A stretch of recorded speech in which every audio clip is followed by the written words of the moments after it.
A city under siege, a ragtag group of 105 musicians, and a monumental symphony that symbolized wartime defiance.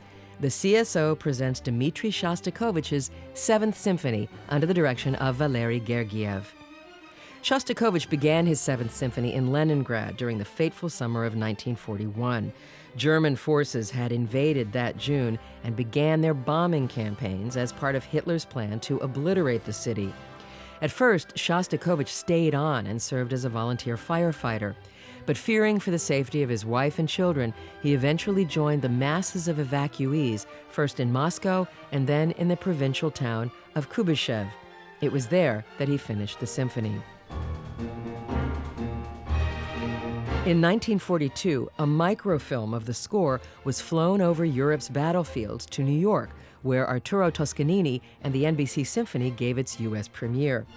But the most miraculous performances took place that August in Leningrad.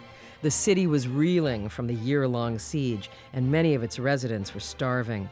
Conductor Karl Eliasberg gathered 14 members of the Leningrad Radio Orchestra, the only ones who had resisted evacuation and were still alive. To fill out the ranks, qualified musicians were brought in from the front line, and somehow they managed to learn Shostakovich's formidable new score.